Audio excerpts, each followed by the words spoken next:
warahmatullahi wabarakatuh. Kembali lagi dengan saya, Deva Putri Alifia Salsabila dari kelas 3K3. Baiklah, sebelum memulai materi, marilah kita membaca doa dulu ya, agar materinya dapat tersampaikan dengan baik. Masih semangat ya tentunya belajarnya ya. Kali ini bersama Kak Deva, kita akan belajar materi kelas 7, yaitu tentang interaksi makhluk hidup dengan lingkungannya.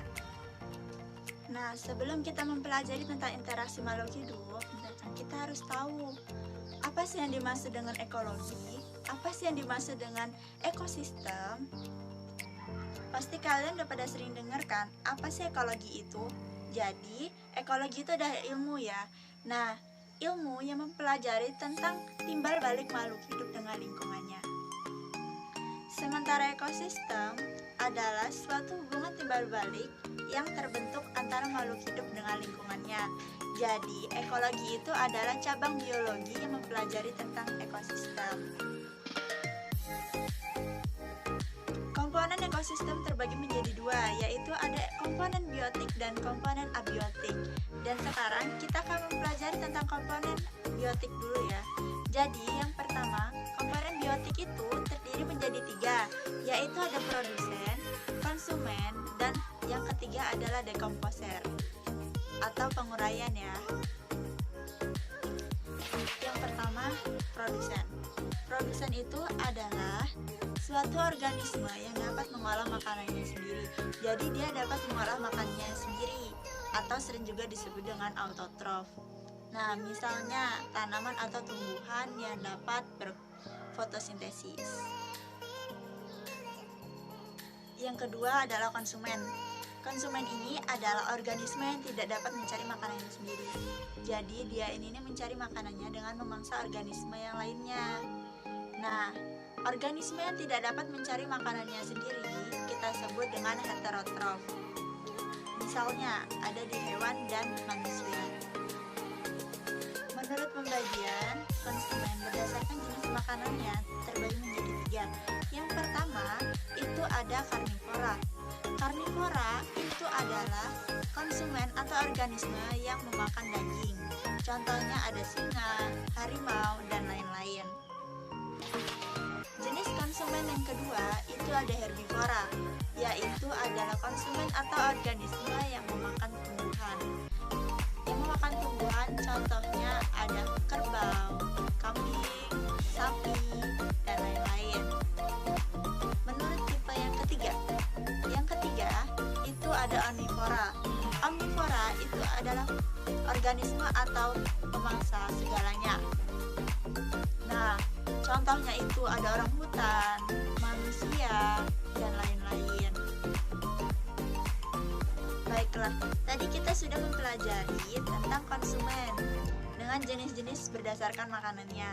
Jadi sekarang kita lanjut ke bagian yang ketiga, yaitu adalah penguraian. Apa sih yang dimaksud dengan penguraian? Penguraian itu adalah proses penguraian suatu organisme yang sudah mati. Nah, jadi makhluk hidup atau organisme yang sudah mati itu harus diuraikan agar menjadi sumber hara untuk tumbuhan yang lainnya. Contoh-contoh penguraian atau dekomposer itu ada cacing, bakteri, dan jamur. Jadi kita lanjut ke bagian ekosistem yang kedua, yaitu adalah komponen abiotik. Komponen abiotik. Ada yang tahu komponen abiotik itu apa? Jadi, komponen abiotik itu yaitu adalah A yang berarti tak dan bio artinya hidup. Jadi, komponen abiotik itu adalah komponen yang tidak hidup, tapi sangat berperan penting dalam ekosistem. Contohnya seperti sinar matahari yang dapat digunakan untuk melakukan fotosintesis. Ada pula air, di mana air ini berfungsi untuk minuman konsumen dan tempat tinggal hewan. Ada pula komponen abiotik, yaitu berupa udara. Udara ini dibutuhkan untuk bernafas, terutama oksigen untuk membantu pernafasan. Ada juga komponen abiotik, yaitu berupa tanah. Tanah ini sangat penting ya, karena dia merupakan substrat utama untuk kita bercocok tanam. Apabila kita tidak bercocok tanam, maka tidak ada produsen ya. Nah, kalau misalkan tidak ada produsen, berarti juga tidak ada konsumen.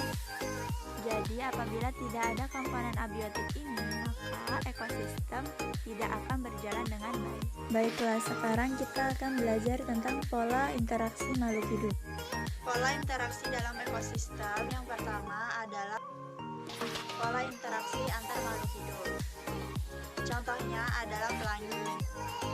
Jadi antara sinar matahari dan air hujan, sehingga dapat dibiaskan menjadi 7 warna atau diuraikan sehingga menghasilkan warna pelangi. Berikutnya adalah interaksi antara komponen biotik dan abiotik. Jadi komponen ini terdiri dari makhluk hidup dan tidak hidup. Fotosintesisnya itu dan tumbuhan sebagai tempat fotosintesisnya. Baik adik-adik, tadi adalah ringkasan materi dari interaksi makhluk hidup dengan lingkungannya. Apabila adik-adik belum paham, adik-adik bisa kok mengulang videonya sampai paham ya. Terima kasih.